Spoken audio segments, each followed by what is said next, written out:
اور مسلم لیگ نون کے جو اراکین نہیں آ سکے. یہ بتایا جا رہا ہے کہ ان میں سے کچھ لوگ بیماری کا بہانہ کر گئے, کچھ شہر سے باہر تھے, اور حمزہ شہباز صاحب تو وہ آج کل سنا ہے بیرون ملک ہیں. تو اس صورتحال کی وجہ سے آج جو انہوں نے اپنی طاقت کا مظاہرہ کرنا تھا, جو پاور شو کرنا تھا, اس پاور شو میں مسلم لیگ نون, پاکستان پیپلز پارٹی یا اس کے اتحادی آزاد اراکین جو ہے وہ کامیاب نہیں ہو پائے, جس سے مسلم لیگ قاف اور پاکستان تحریک انصاف کو خاصی تقویت ملی ہے. اور اس پہ جو چودھری پرویز الہی کے ساتھی حمایتی لوگ ہیں وہ بغلیں بجا رہے ہیں. یقیناً ان کو خوش بھی ہونا چاہیے, اس لیے کہ وہ اگر اس صورتحال کا اگر اسمبلی کے اجلاس میں سامنا کرنا پڑتا اپوزیشن کو, پنجاب کی جو اپوزیشن ہے, تو شاید یہ اور زیادہ خطرناک ثابت ہوتا. لیکن جو مشترکہ پارلیمانی پارٹی کے اجلاس کے بعد مسلم لیگی رہنما جو تھے, خواجہ آصف صاحب, رانا ثناء اللہ, خواجہ سعد رفیق, عظمیٰ بخاری, رانا مشہود, ان لوگوں نے یہ کہا ہے کہ ہمارے پاس جو ہے نا وہ عدد پورے ہیں, اور آپ کو جلد خوشخبری سنائیں گے ہم لوگ کہ ہماری جو انہوں نے لفظ استعمال کیا ہے چودھری پرویز الہی صاحب کے حوالے سے, عدالتی وزیر اعلیٰ, وہ عدالت نے چونکہ ان کو اسٹے دیا ہوا ہے, 2 روز مزید اس میں باقی ہیں, ابھی 11 تاریخ کو انہوں نے پیش ہونا ہے. تو یہ عدالت کا یہ کہنا کہ جی وزیر اعلیٰ جو ہے وہ گورنر صاحب پیش ہو کے وضاحت کریں گے, گورنر صاحب نے جو نوٹیفیکیشن ہے اس کے حوالے سے چودھری پرویز الہی جو ہے, جو انہوں نے عارضی طور پر یہ موقف اپنایا تھا کہ میں پنجاب اسمبلی نہیں توڑوں گا, وہ پنجاب اسمبلی نہیں توڑوں گا. تو یہ جو معاملہ تھا اس پہ خاصی جو ہے نا معاملہ ٹھیک ہے, یہ بات درست تھی, لیکن یہ جو لفظ استعمال کیا گیا ہے وفاقی وزراء اور مسلم لیگ نون کے صوبائی رہنماؤں کی جانب سے کہ یہ عدالتی وزیر اعلیٰ ہیں, یہ کوئی ذرا مناسب نہیں معلوم ہوتا. یہ ویسے بھی توہین عدالت کے زمرے میں آ سکتا تھا, اور اگر آ بھی سکتا ہے, اب بھی صورتحال ہے. تو یہ لفظ استعمال کر کے انہوں نے یہ کہا ہے کہ ہماری جلد جو ہے آپ کو یہ خوشخبری ملے گی کہ پنجاب کی عوام جو ہے اس کی جان عدالتی وزیر اعلیٰ سے چھٹ جائے گی. اب تحریک انصاف کے پاس جو ارکان ہیں ان کی مطلوبہ تعداد اعتماد کے ووٹ کے لیے کافی ہے کہ نہیں ہے, یہ بات کی بات ہے. لیکن اس سے پہلے چونکہ پرویز الہی صاحب واضح طور پہ یہ کہہ چکے ہیں کہ میں اعتماد کا ووٹ نہیں لوں گا اور مجھے ضرورت نہیں ہے جب تک کہ فیصلہ نہیں آتا. اس کے جواب میں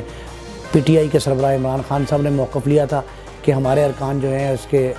اعتماد کا ووٹ نہ لینے کی صورت میں مستعفی ہو جائیں. پھر انہوں نے اپنا یو ٹرن لیا اور بیانیہ بدل کے یہ کہہ دیا کہ ہم یہ چاہتے ہیں کہ جب تک عدالت کا فیصلہ نہیں آتا, مطلب عدالت سے مشروط کر دیا انہوں نے اعتماد کے ووٹ کو. تو یہ صورتحال مزید گمبھیر ہوتی جا رہی ہے, اور پنجاب کی سیاست پر جو مایوسی اور یاس ہے اس کی دبیز تہ چھاتی جا رہی ہے. اور یہ اس تہ سے, یہ جو دبیز تہ ہے, اس سے نجات حاصل کرنے کا واحد طریقہ تو یہ ہے کہ یہ دونوں جماعتیں جو ہیں, اپوزیشن اور حکومتی جماعت پنجاب کی, وفاق میں تو یہ تحریک انصاف اپوزیشن میں ہے لیکن یہاں تو اقتدار میں ہے. تو اس سے لگتا یہ ہے کہ اگر خدا نہ خواستہ کوئی معاملہ اور درپیش ہوا تو شاید چودھری پرویز الہی جو ہے وہ صرف قاف لیگ یا صرف تحریک انصاف یا اس کے 2-4 اور جو الائز ہیں ان پہ تکیہ نہیں کریں گے, اور وہ کوئی نیا سٹیپ لے سکتے ہیں.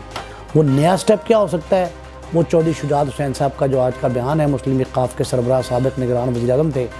ان کا جو بیان سامنے آیا ہے کہ کسی صورت جو ہے پنجاب اسمبلی تحلیل نہیں ہوگی, اس سے لگتا یہ ہے کہ کوئی اور بھی راستہ اختیار کیا جا رہا ہے یا کیا جا سکتا ہے. یہ بھی میں نے عرض کیا تھا گزشتہ روز کی ویڈیو لاگ میں کہ یہ جو پنجاب, جنوبی پنجاب میں صورتحال بن رہی ہے یہ نہایت خطرناک ہے. وہاں نئی سیاسی جماعت کے قیام کی افواہیں گردش کر رہی ہیں. لاہور کی بجائے اب ملتان اور رحیم یار خان یا اس کے گرد و نواح کے جو اضلاع ہیں جنوبی پنجاب کے, وہاں کوئی سیاست کا مرکز بنایا جا رہا ہے. تو اس صورتحال میں یہ کھچڑی جو پکی ہوئی ہے یہ عدالتی فیصلے کے بعد کلیئر ہوگی, یا چودھری پرویز الہی جو ہے وہ جب اپنے تمام پتے, ابھی تک پرویز الہی صاحب بڑی ذہانت سے کھیل رہے ہیں اپنے پتے, ابھی سارے پتے شو نہیں کیے, اور جب وہ اپنے پتے شو کر دیں گے تو پتہ لگے گا کہ پاکستان تحریک انصاف اور قاف لیگ کا جو اتحاد ہے وہ کہاں کتنا مضبوط ہے, کہاں تک قائم رہتا ہے, اور ان کی کہیں ایسا تو نہیں ہے کہ راہیں جدا ہونے والی ہیں. اس صورتحال میں ابھی تک جو ہے وہ کوئی کلیئر نہیں ہے. جس طرح آسمان پر دھند کے بادل چھائے ہوئے ہیں, اسی طرح پنجاب کی سیاست پر بھی دھند ہے جو عدالتی فیصلے کے بعد کلیئر ہوگی. اور جیسے ہی کوئی نئی ڈیولپمنٹ اس میں سامنے آتی ہے تو ہم آپ کو آگاہ کریں گے. اپنے میزبان نئی مصطفیٰ کو اجازت دیجیے. اللہ نگہبان. کیونکہ خبروں کو اب چلنے دو.